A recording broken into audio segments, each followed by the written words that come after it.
I'm Bill Profita. Kevin Gallagher is not with us today. Franz Borghardt, attorney at law and all-around nice guy, is sitting in for Kevin this morning. And yes, let's see if I more if I move. So there was a disturbance outside my home this morning as I was leaving. Okay. And the dogs were barking, and I decided to go on out and investigate. And, Armed? Armed? Well, I didn't think it was necessary at that particular time. Just somebody that had the wrong house. But it got me out of my normal rhythm, and so I forgot my lavalier microphones, hence the big Johnny Carson-style microphones, and I forgot my jacket. It's sitting on a chair in the kitchen. I thought I was just overdressed for the occasion. No. And of course, people who operate television cameras hate stripes because can you tell on your little LCD screen, Marty, if I'm going to moray? If I move around, am I moraying? Can you tell? If I lift a little bit or not bad? Not too well. It's a wide stripe, so it's a good tie though. Thank you. It's one of my favorites. One of my favorite ties. But anyway, we thank you all for being with us. And yes, I'm not wearing a jacket. It's just the way it is. Before we get into some of the other business of the day, I do want to take a moment and talk about the passing of Davis Rohrer.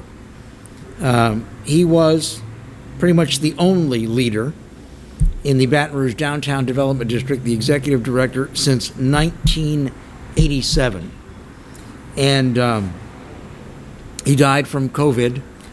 He had been hospitalized for the last 2.5 weeks. From what I hear, he had been on a ventilator for 2 of those 2.5 weeks. That's never good. If you have to go on the vent and you're on the vent for a long time, that's good. He was but 65 years old. And Baton Rouge as we know it today, the things that we enjoy in Baton Rouge, particularly in downtown, would not be what they were if not for Davis Rohrer. Over the last 20 years, he brought in more than $2.4 billion in investments in downtown. And he took a downtown area, he and his staff, took a downtown area that was certainly unused. It was on the edge of being considered blighted for all intents and purposes. And he made it a hub of business, a place where people want to live, and a place for entertainment venues. Lots of restaurants, lots of clubs, lots of live music. And I, for one, enjoy the downtown area because I remember it used to be, quite frankly, a dump. Franz, your law office is downtown. So I had two occasions to have interaction with him. One, when I opened up my law office on St. Ferdinand in Louisiana, I came and announced it at the actual downtown development district meeting, and he was very polite, very nice. He was excited, in part because I talked about how my grandparents had practiced law in Baton Rouge in one of the oldest commercial buildings in the city. Mm-hmm. And so moving downtown to practice law was something that was very sentimental to me. Great guy. And then when I started my radio show, I also went there as well to announce. I think you're spot on. I think he did some things for downtown that people otherwise were just talking about but never would do.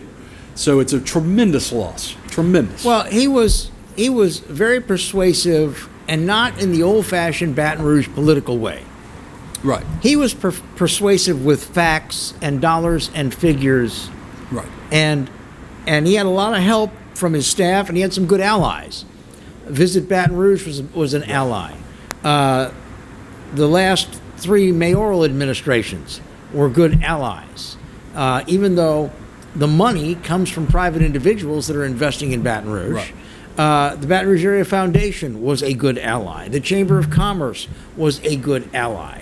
The Downtown Business Group is a good ally. So I don't know the last time you and Karen have gone downtown. I mean, and candidly, with everything that's going on, none of us go out like we used to. But the restaurant scene downtown right now, I honestly feel is outstanding. You have Cocha. We ate at Cocha 10 days ago. Yeah, Cecilia's, Jolie Pearl. You got Little Village, Tsunami. You've got some Struby's. You've got some tremendous restaurants. You've got some good hotels that actually, candidly, if you're thinking about doing a staycation downtown, you actually wouldn't be wrong to want to stay in either the Watermark or the Hilton. But I think downtown has improved tremendously. It's got a long way to go, but I am very happy to be downtown practicing law. Now I'm on the courthouse side of things, so I'm near City Court, but it's definitely improved its face, and I'm kind of curious to see what they do to replace him. I know it's premature to have that conversation, but that's a conversation that we all need to start thinking about, because there are not a lot of people in our sphere, particularly in the downtown area, that are what I consider to be larger than life. Davis was one of those. Kip Holden was certainly one of those. I think Paul Arrigo is one of those. Which is why he's with Visit Baton Rouge. Yeah. I think the folks at BRAF, although they do things throughout our area, they do have a very good affinity for downtown. And, what's going to be next? We will talk about that in just a moment. Franz Borghardt joining me this morning. Kevin is out at the moment. Exiles TV will continue in just a moment.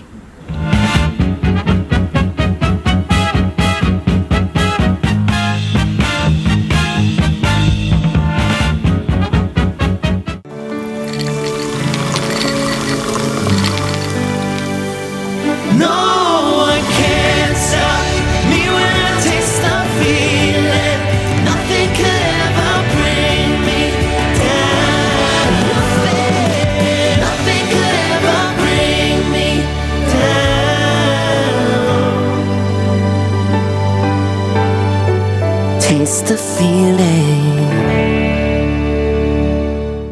Hi, I'm Bobby Yarborough with Manda Fine Meats. Here at Manda, we know what the folks of South Louisiana love. They love great flavored smoked sausage, delicious deli meats, and specialty items like boudin and andouille sausage. Manda Fine Meats has been providing these products since 1947. We produce them right here in Baton Rouge, so you know you're always getting the freshest product at your local grocery store.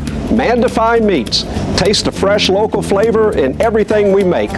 Make it Manda every time.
Exiles TV. Glad to have you along with us this morning. Franz Borghardt filling in for Kevin Gallagher. We're going to get to some attorney stuff in a little bit.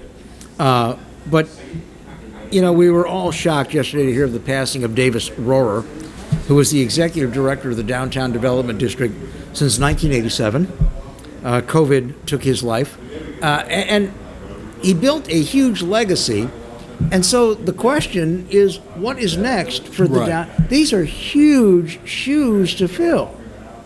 Well, who makes the decision for who replaces him? Well, he has a board. Right. He has a board. The stakeholders in downtown, I'm sure, are going to have a lot to say. I think, quite frankly, the council districts that touch downtown, the mayor's office, the people like BRAF, the Baton Rouge Area Foundation, Visit Baton Rouge, the Chamber, the Downtown Business Association. I think they're all going to have a lot to say, but it's going to come down to his board. Now, Davis was a very realistic kind of guy. Davis, 65 years old, and he still, he certainly didn't move like a 65-year-old before he got stricken with this god-awful virus. Right. But I am sure that Davis had a succession plan. I am sure that he was grooming somebody in his office, like, one day I'm going to retire. I think you can do this. Here's what you need to know. Or, hey, I might have a heart attack next week. Right. I think you can do this.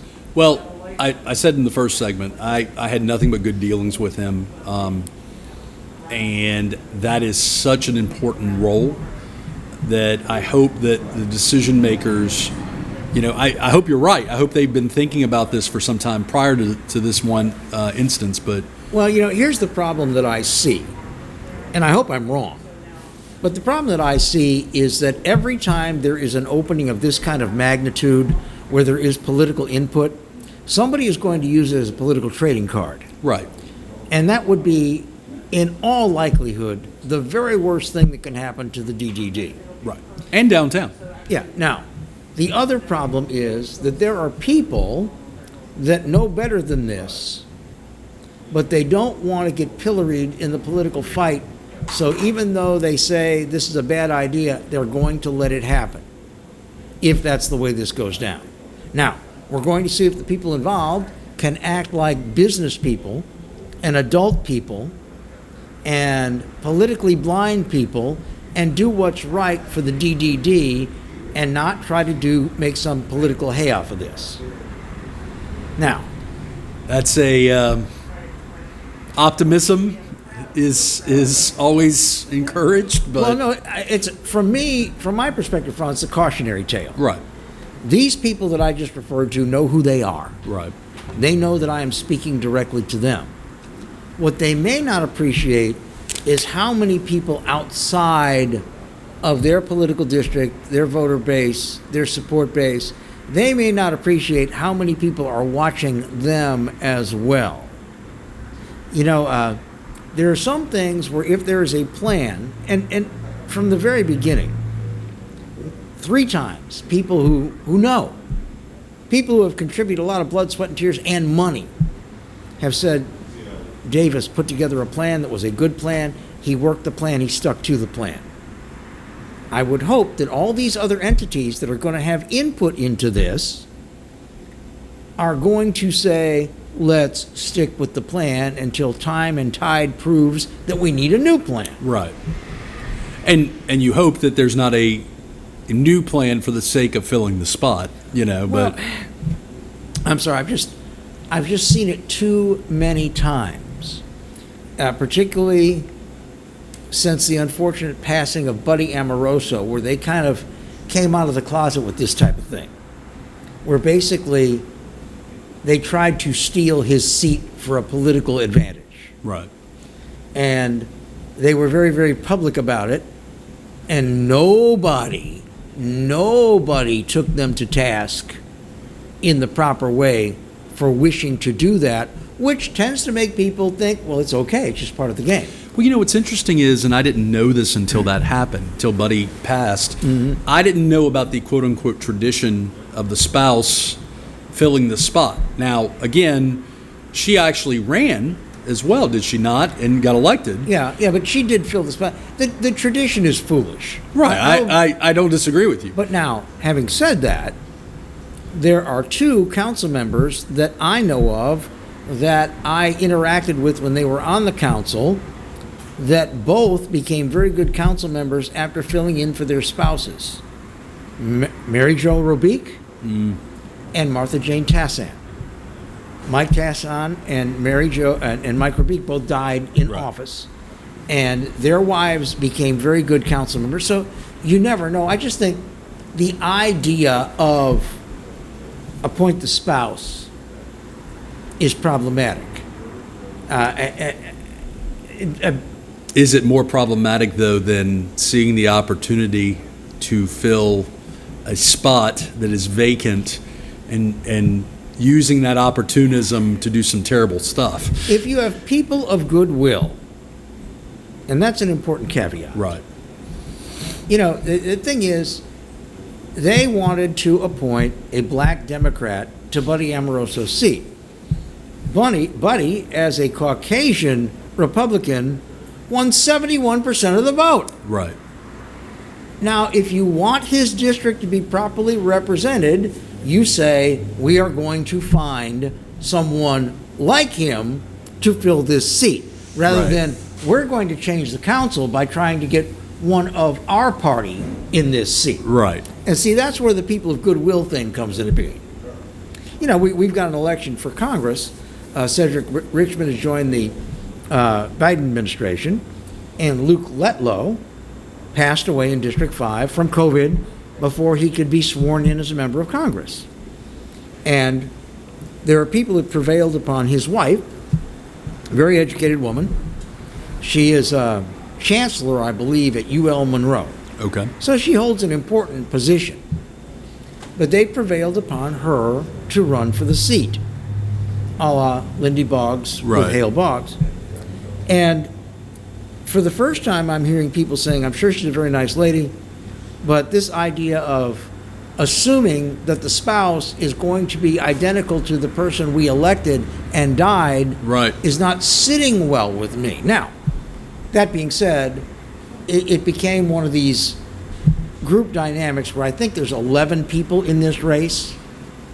So chances are she will Right. win. Right. But these traditions of, you know, I mean, your wife is a fully qualified attorney. Right. But if you were representing me in a criminal matter where I was at jeopardy of losing my liberty and you die, I don't think I want to automatically have your wife represent me. No. So what's interesting to me in the election context is you vote for the candidate. You're not necessarily voting for the candidate's spouse, although that's generally a part of the package, right? Well, but you know what? You're voting for their promises and their platform, Right. which their spouse may not share. Well, we know plenty of candidates that disagree with their elected spouses, Yeah. but are good spouses nonetheless and are supportive. I won't name any names, but you know, in the attorney world, you're absolutely right. You know, I don't, you know, and flip it. Shannon, my spouse, God bless her, is a phenomenal attorney.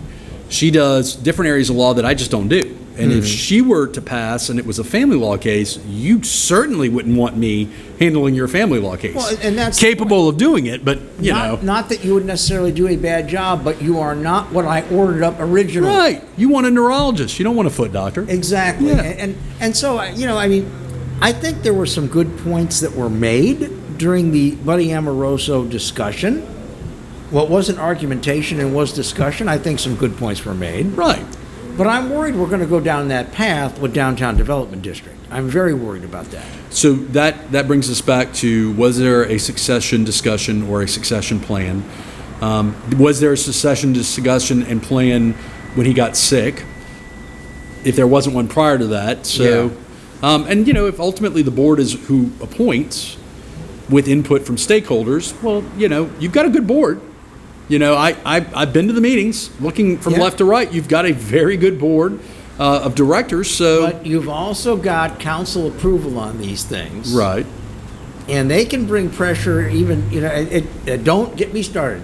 Having had to go to 5 council meetings, 5 to get confirmed to my seat on the airport commission. 5. And they never asked me a question right, about my bona fides. right. I just wasn't the right perception of political party or flavor. So I served on the Alcohol Beverage Control Board for a time, and I will tell you that my impression was sometimes just showing up to the council meetings, if you're in competition for a position or an appointment, makes a huge difference. So, yeah. All right. We got to take a break. We'll be back with more on Exiles TV. Please stick around.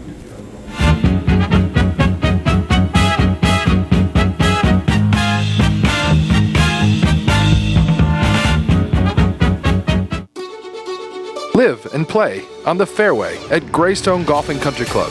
a serene, challenging golf destination located in Denham Springs. For tee times and membership opportunities, go to GreystonCountryClub.com.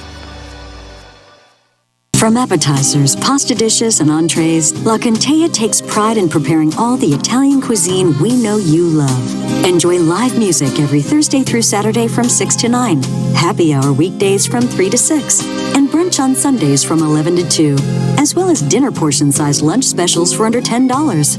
Visit our website to view our menu and book a party or meeting in our large banquet room. Once you try La Contea, your Italian dining will change forever.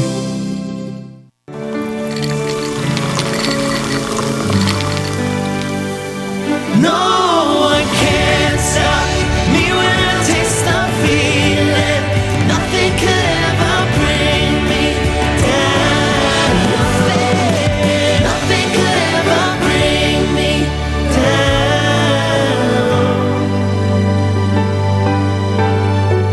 Taste the feeling. Hi, I am Dr. Farrell Frugier Jr., and I am a general dentist at Frugier Family Dentistry. I was born and raised in Baton Rouge, Louisiana. I went to Catholic High School, LSU, and LSU School of Dentistry in New Orleans, where I received my DDS degree in 1986. I always have and will continue to be committed to continuing my education, to invest in technology which makes the diagnosis and delivery of dentistry more thorough, more comfortable, and more aesthetically pleasing. In our practice, we are here to serve the patients. We want to improve their quality of life and to develop relationships with our patients. In dentistry, we have a chance to impact lives on a daily basis, not just by doing dentistry, but by getting to know them and being a part of their life. We also believe in giving back to our community. So every year, we give back to the Greater Baton Rouge Food Bank, Toys for Tots, and Mary Bird Perkins Cancer Center. Please stop by and visit our office. We would love to take care of you and your family. Team Honda wants to thank you for once again making us Louisiana's #1 new car dealer by offering you never-before-seen savings. For the first time ever, get 0% financing up to 60 months on some of your favorite Honda models. Get thousands in savings right now at Team Honda on Segan Lane.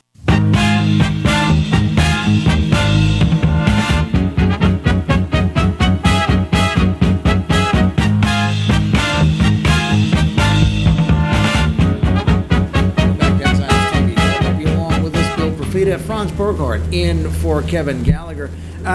We've been talking about the passing of Davis Rohr, and I'm sure we're going to hear more eulogies to a very fine gentleman in the coming days. But one of the reasons I wanted you here is to talk a little bit of law, and particularly the Title IX stuff that's going on with LSU. It has now basically cost Les Miles his job at Kansas University. And to the tune of $1.9 million payout. Is that the buyout? So the buyout appears to be $1.9 million. Initially, as you know, the media reported it as they came to a mutual agreement about departure. Yeah. And then the secondary story later was to the tune of $1.9 million. This is the second time, by the way, he's been paid to leave and stay at home. Yeah. It's a wonderful talent. It ain't bad. I have said this several times now, Bill. What's sensational about the story is the athletics division or department, the Les Miles component, which there's been some speculation that LSU leaked the Les Miles information prior to the announcement of the report to downplay the rest of the report. To me, what's huge and what has been underplayed is what the report says about the systematic status of LSU. About from a campus-wide standpoint, there was a systematic failure. Not enough money, not enough resources, not enough personnel, and essentially the inference is they mishandled cases for this time period. Well, I think that they misread how serious the NCAA and the federal government were going to be about Title IX in athletics. It reminds me of a time in broadcasting, years and years ago, you used to have to do what's called a community assessment. And one of the things that they would hit you on is if you were in a city like Baton Rouge, Louisiana, and everybody on earth that was on the air was Caucasian, they would say, why don't you have any black broadcasters? Why don't you have any black on-air people? And what a lot of people did back in the 70s when they were asked this question is they'd say, we're working on it. And the FCC would say, okay, but keep working on it, and we're going to check back with you. Right. I think what happened at LSU is like, okay, this Title IX stuff, we have to have one person. Yeah, you tell me we need 5, but we only have to have one, and that'll keep them happy until it doesn't anymore. So what's also interesting to me as someone who practices this area of law, so shocker, sometimes criminal defense cases that are involving LSU students spill over into a Title IX proceeding, right? Sexual assault, allegations of sexual rape, allegations of domestic violence, stalking, you name it, it's all Title IX. Well, the problem is, one, people generally think Title IX and they think only Title IX is the context of athletics. Well, no. It's everything. It's everything. And then the bigger issue is it all falls, everything we're talking about falls under Title IX, but the phrase itself, Title IX, has a chilling effect, right? A Title IX violation. Well, a Title IX violation may be one dating partner yelling and screaming at another dating partner. That's Title IX. Title IX may be date rape. Okay. How is this, why is this part of Title IX and not just discoverable and prosecutable under applicable state statutes? So it is. So Title IX exists in conjunction with criminal statutes. So you have a Title IX law, set of laws. You have the state criminal laws. So if someone is accused of raping someone on campus, there are the victim's rights that are associated with that victim on campus, their equal opportunity to attend school. And that's what Title IX is, by the way. It's an equal opportunity. You have the right to have an equal opportunity to attend and get an education. And not be bothered by people grabbing your fanny or making lewd suggestions or saying, no, girls can't take this class, that kind of thing. So, Les Miles. The problem is not that Les Miles did things or tried to do things with students. The problem is he was in a position of power over students that were working where? At LSU. At LSU in the department that he worked in. If Les Miles does the same kind of shenanigans, assuming he did it, but let's say if he did it and it was just a normal student that had nothing to do with the athletic department, it may make us kind of raise our eyebrows a little bit, but doesn't necessarily raise Title IX. If they were unwanted advances and the student says, well, he's the head football coach and I'm getting pressure and this, that, and the other, and it's going to spill over to my education, well, there maybe is an argument there. That isn't as troublesome, though, as an employee, one of your subordinates. So part of it's that. Part of it is, looking at the athletic department, it's the whole idea of putting something under the rug, skirting it under the rug, right? Sweeping it under the rug. And, some of the allegations from the report, and I read the report, it's very lengthy. I'm on page 40. You know what really is interesting to me, and what not a lot of people have talked about? Taylor Porter. Great law firm. I love Taylor Porter. Yep. The attorney in Taylor Porter, Crochet, right? She was the one who tried to convince someone to maybe let one of the Title IX victims take another quiz, right? I will say that looks terrible in terms of optics. I will say that in terms of lawyering and trying to resolve a situation that is a hand grenade. That being said, same attorney, unrelated to LSU, same attorney that the AG's office utilized to do their in-house sexual harassment investigation. So if you're Taylor Porter right now, who was serving as counsel for LSU, right? Yeah. There's some conflict of interest issues there. If you're Taylor Porter, what are you doing? Separate issue from Title IX, but I think we also get into the aggrieved party, the victim. Right. You're the third party investigating attorney. Right. And sooner or later, you sit there and say, well, all the kid wanted was to be able to take the quiz over and get a good grade. So is my obligation to say, no, we can't allow you to do that, but we are going to try to find Les Miles and cuff him up and throw him out? If what the aggrieved party wants is to just take the quiz, how is that a serious violation for letting that happen? So I'll say again, the optics may be inappropriate or may not be savory, but in terms of trying to defuse a volatile situation, I don't know. I mean, I said it on another media platform earlier today. I don't know that I necessarily have a problem with the act of lawyering in that situation. Maybe it's unethical in the sense that it was maybe trying to do something unethical from an educational standpoint, unless you make the argument that because of the trauma that she was going through, she should be able to take this quiz over. It's not for me to decide that, but Bill Jenkins, who was acting as the president of the university, his third time being acting president, said, no, I can't do that. He's the one who turned it down. Simply said no. So, well, but and his thing is there's academics and then there's serious shenanigans here, but I can't let the two intersect. It would set a very bad precedent. So I have represented individuals accused of Title IX violations, which also spills over into their academic standing. I have represented victims of Title IX violations, and I will tell you, first and foremost, if society assumes that every single Title IX claim, allegation, is truthful, they're being naive. They should all be handled with the same kind of seriousness. They couldn't all be truthful. Correct. So, you deal with a system that's overburdened, underpaid, understaffed, where you're like a public, the analogy I'll use, like a public defender who's doing the best they can in the trenches, which society doesn't have to like that. It's okay. I'm okay with society saying, no, this is unacceptable. Well, okay. But at the time, they're doing the best they can. I'm not saying that's Nuremberg defense, but they're doing the best they can. They're trying to weed out these valid versus invalid. Sometimes victims give up.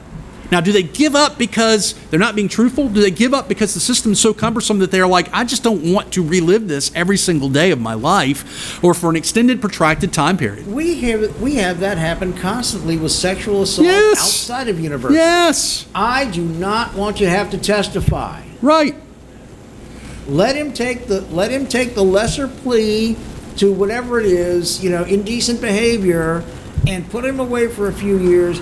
I want this over with. So in domestic violence, in our criminal justice system, you have individuals that call the police to defuse a volatile and violent situation.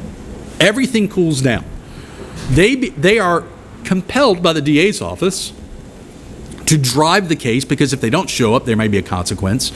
And by the way, if you testify against the spouse or partner that was beating the snot out of you, there's going to be an adverse consequence to that as well. Yeah. So at Serve the guy who wants to stomp my neck a restraining order. See how that works. I'm not saying it's right. I'm just saying these are. It is. It is what it is. That all being said, to me as a practitioner, as someone who's a citizen, a graduate of LSU, the systematic failure is what's important to me. The athletic department is just, that's disappointing, but that's... The athletic department is LSU. Right. Let's talk about a little bit more about that and some of the players involved when we continue with Franz Borghardt, attorney at law on Exiles TV. Stick around.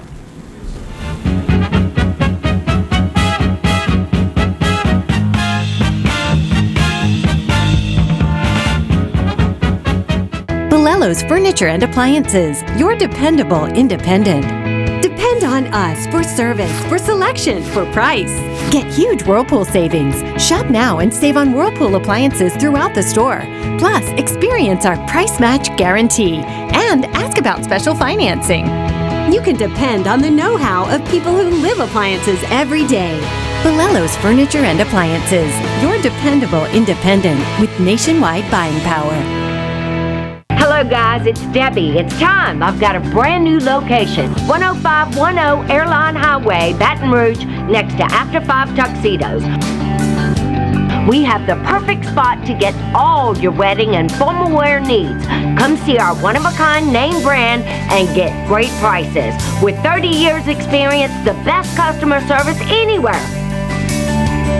It's Debbie's Bridal, Airline Highway, Baton Rouge. See you soon.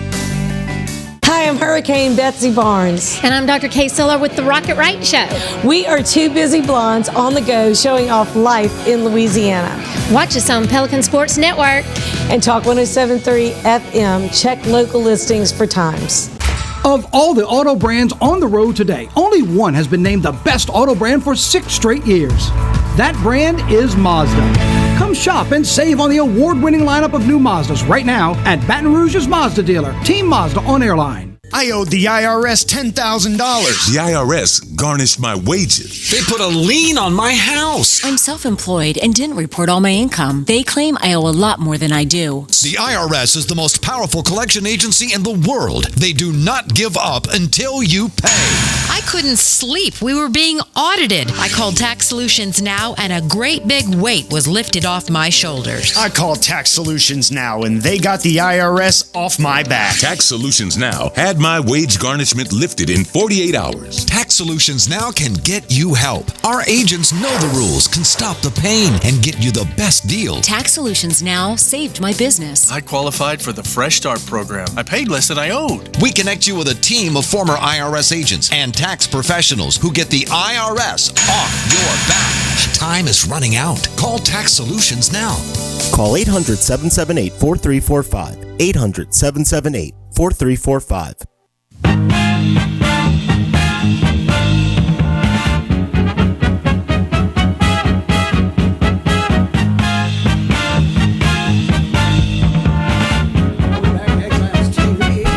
Franz Borghardt joining me this morning. Kevin is out, and we're talking about the legalities of all the Title IX violation allegations in this report that just came out.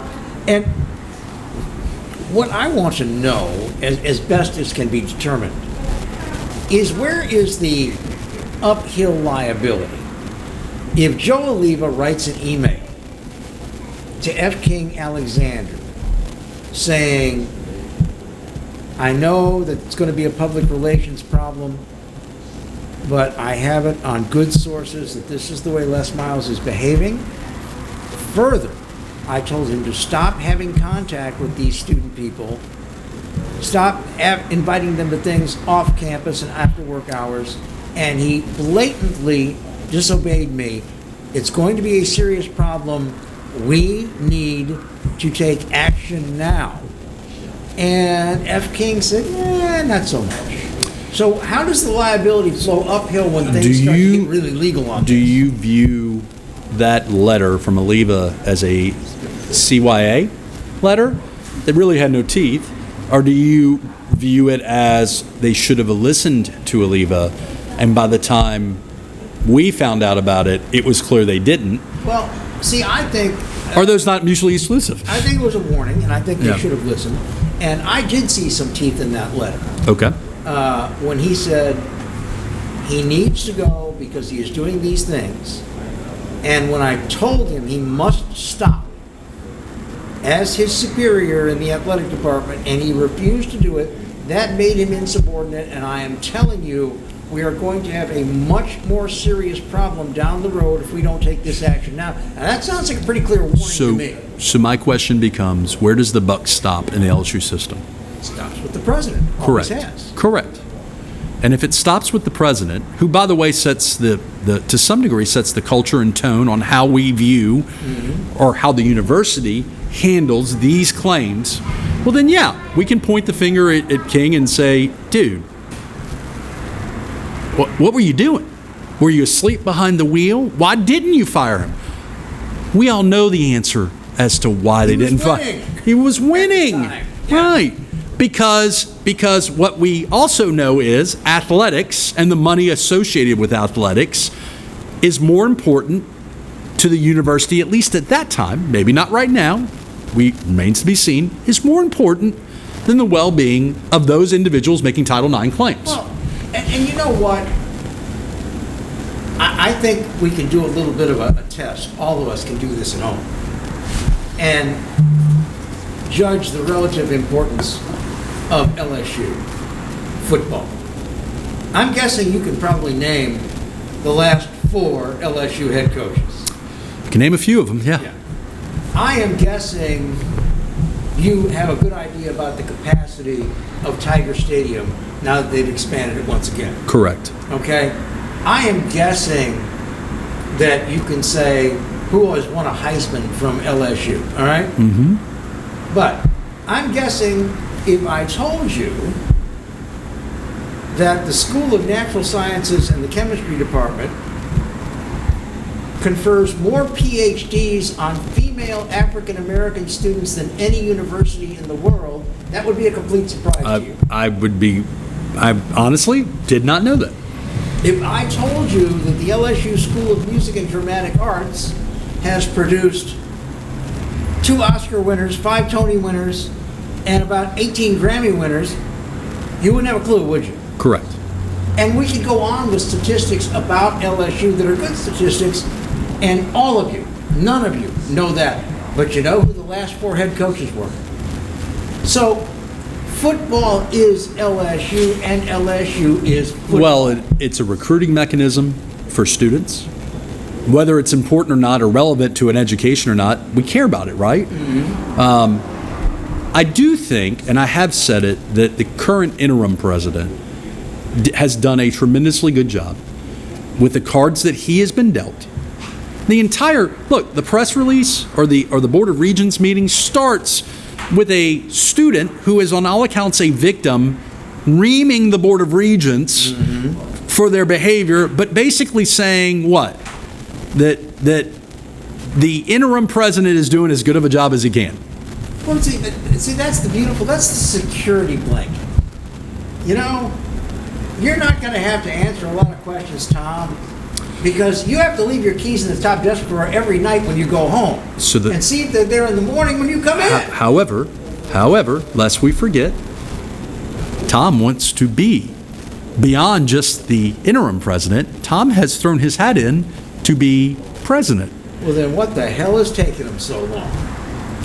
So it goes to this question. If you're the president of LSU right now, and this would be the question I would ask any candidate, how would you have handled this situation? What would you do? And candidly, the proof is in the pudding. What does LSU do now? What does LSU do now? What does the NCAA do now to enforce that? What do the feds do to enforce this? You want my opinion, my observation? There will be a lot of weeping and wailing and gnashing of teeth. There will be a lot of mea culpas.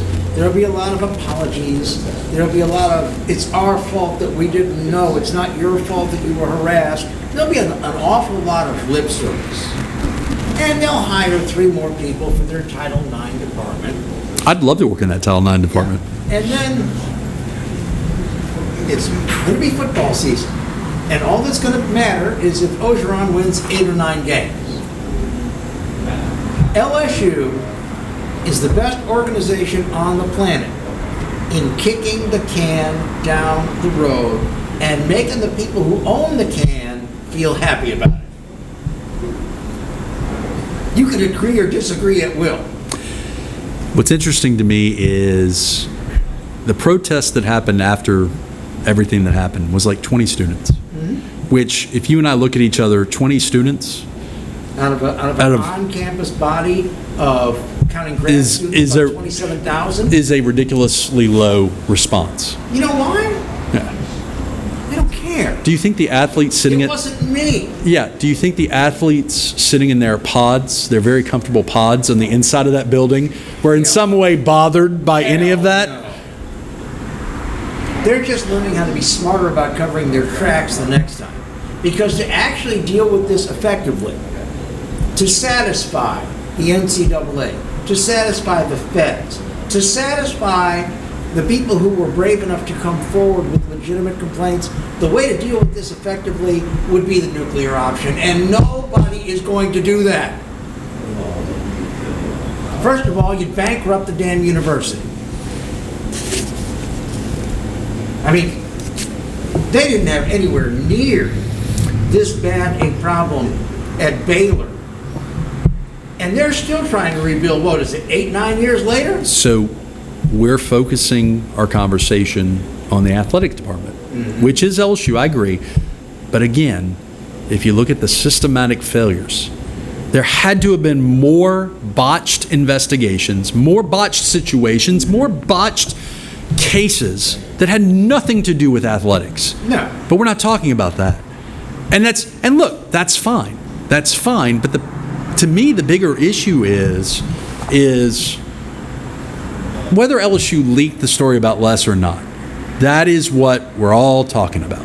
I think Les leaked the story about Les because if you remember, this report was delivered, a week ago today?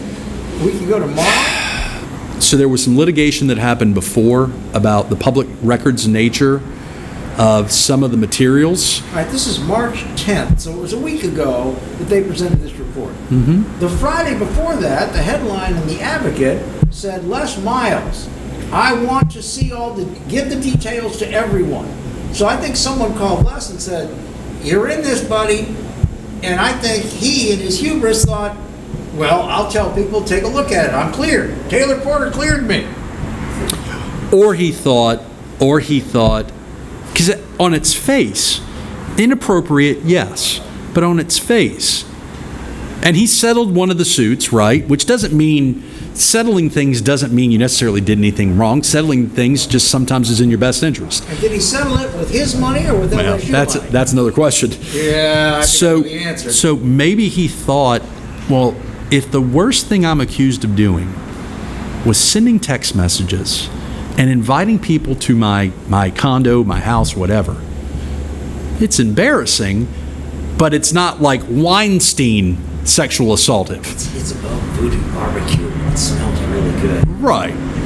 So maybe you're right. Maybe the hubris, maybe the thought was, it's not that bad. Well, it was apparently bad enough to get him booted at Kansas, but if you glass half full, booted to the tune of $1.9 million. Yeah, it was his Bible. Yeah. We're going to be back to wrap up the show in just a moment. I think this is our last break, is it not, Marty? On Exiles TV. Stick around.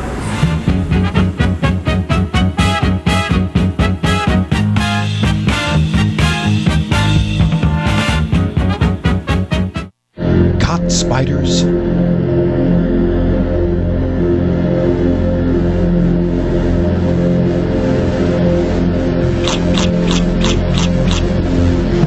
Premier Pest Services. We're making 2021 the year of savings, and it starts right now at Team Toyota. Come get a new 21 Corolla for just $189 a month, or get a 20 Camry for just $19,995. It's a year full of savings starting right now, right here at Team Toyota. Hi, I am Dr. Farrell Frugier Jr., and I am a general dentist at Frugier Family Dentistry. I was born and raised in Baton Rouge, Louisiana. I went to Catholic High School, LSU, and LSU School of Dentistry in New Orleans, where I received my DDS degree in 1986. I always have and will continue to be committed to continuing my education, to invest in technology which makes the diagnosis and delivery of dentistry more thorough, more comfortable, and more aesthetically pleasing. In our practice, we are here to serve the patients. We want to improve their quality of life and to develop relationships with our patients. In dentistry, we have a chance to impact lives on a daily basis, not just by doing dentistry, but by getting to know them and being a part of their life. We also believe in giving back to our community. So every year, we give back to the Greater Baton Rouge Food Bank, Toys for Tots, and Mary Bird Perkins Cancer Center. Please stop by and visit our office. We would love to take care of you and your family. From appetizers, pasta dishes, and entrees, La Contea takes pride in preparing all the Italian cuisine we know you love. Enjoy live music every Thursday through Saturday from 6 to 9, happy hour weekdays from 3 to 6, and brunch on Sundays from 11 to 2, as well as dinner portion-sized lunch specials for under $10. Visit our website to view our menu and book a party or meeting in our large banquet room. Once you try La Contea, your Italian dining will change forever. Live and play on the fairway at Greystone Golf and Country Club, a serene, challenging golf destination located in Denham Springs. For tee times and membership opportunities, go to GreystonecountryClub.com. Hi, business owners. Phase 3. Woohoo! But do your customers know you're back? Well, that's where the Clarence Bug Show and Pelican Broadcasting can help. Right now, we've got great rates on advertising packages to help you get the word out. shoot me an email at bugsclarence@gmail.com. Or better yet, call me up. I'd love to talk with you. 225-485-6839. Let's get together and make Phase 3 the best it can possibly be. Got termites?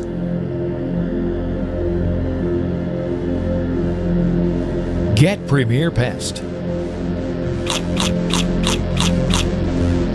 PremierPestServices.com.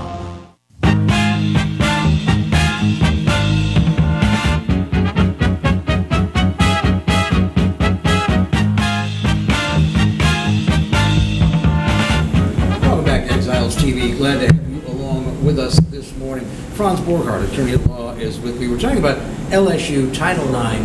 And I guess what I'm asking is, are there going to be real consequences if anybody is proven to be guilty of these behaviors, which violate not only Title IX, but also criminal law in Louisiana? So the question becomes, as to the criminal statutes, you got to look at what the rest of the world calls the statute of limitations and what we call prescription. What the people in LP call statute of limitations. Right. Yes. So if it's still in the statute of limitations and it's still a crime, and there's a very liberal birth of time for sexual assault cases, there may be some consequences. If you're no longer at the university and you've left and you've matriculated, I don't really know how LSU has jurisdiction over you anymore. As to the employees, our interim president has said case-by-case basis. But candidly, how does that look? We all agree that it was underfunded, not properly employed. And in my opinion, purposefully. Maybe. And so now we're going to punish people for not having the resources and not being properly trained, and a system of confusion. That doesn't really work. Well, we're punishing Verge Osbury for exactly that. Right. So I think that you will have some house cleaning. To what degree it's Pyrrhic in nature. Students that are no longer there, I don't really know what they can do to affect them. Now, what's problematic is, let's say you did something as a freshman, and now all of a sudden, 4 years later, you're about to graduate, and this rears its head because LSU didn't handle it. Well, that could be problematic, and that could affect academic standing for a student. Well, and I'm worried about, as you, I think, very articulately said, Title IX is basically everything that occurs on the university. Correct. How do you prove that Professor Borghardt was mean to me, and it made me not want to go to class because I was afraid, and so therefore I didn't graduate from law school, and he's liable? How do you prove something like that? So I will answer your question with, how do I normally disprove or attack these allegations? I get phone records. I get text records.